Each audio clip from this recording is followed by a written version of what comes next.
নৰকাসুৰে কামাখ্যা দেৱীক বিয়াৰ কাৰণে প্ৰস্তাৱ দিছিলে, মেৰেজ প্ৰপ'জেল ৰাখিছিলে। সেইখিনি সময়ত কামাখ্যা দেৱীয়ে কৈছিলে যে নীলাচল পাহাৰত মোক এটা ৰাস্তা বনাই দে, তেতিয়াহে মই আকৌ ৰাতিটোৰ ভিতৰত, তেতিয়াহে মই তোৰ লগত বিয়া হ'ম। কিন্তু নৰকাসুৰে কামাখ্যা দেৱীক ইমানেই ভাল পাইছিলে, সেইটো কাৰণে যিটো অসম্ভৱ কাম আছিলে, একে ৰাতি নীলাচল পাহাৰ খটখটি বনোৱা, একে চুটতে বনাই সেই সমূহ পৰ্যায় হৈ গৈছিলে।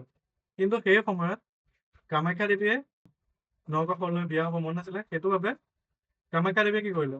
কামাখ্যা দেৱীয়ে কুকুৰা এটা নিজৰ মায়াৰ শক্তি দি পেলাই ৰাতিপুৱা হ'ল বুলি ডাক দিবলৈ বাধ্য কৰালে। আৰু কুকুৰাই ডাক দিয়া মানে কি হয়? সেইটো সময়ত ৰাতিপুৱা হোৱা বুজায়।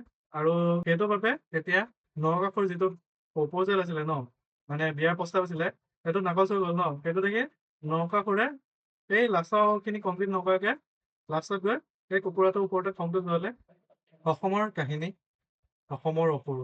যিটো সময়ত অসুৰ বুলিলে অত্যাচাৰ, অসুৰ বুলিলেই নাৰীক উঠাই লোৱা, অসুৰ বুলিলেই ধ্বংস, অসুৰ বুলিলেই যুদ্ধ।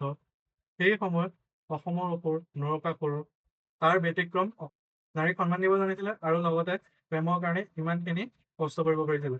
আৰু দেখুৱাইছিলে যে তেওঁ প্ৰেমৰ কাৰণে কি কৰিব পাৰিব বুলি। সেইটো সময়ত নৰকাসুৰে কুকুৰাটোক বধ কৰিলে আৰু তেতিয়াৰ পৰাই সেই জেগাটুকুৰাৰ নাম কুকুৰাকাটা।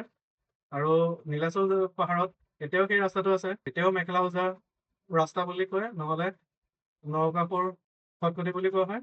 সেয়াই এটা ব্যতিক্ৰম আছিলে সেই সময়ত অসমৰ অসুৰ কেনেকুৱা আছিলে, যে প্ৰেমৰ কাৰণে ইমানখিনি কৰিব পাৰিছিল।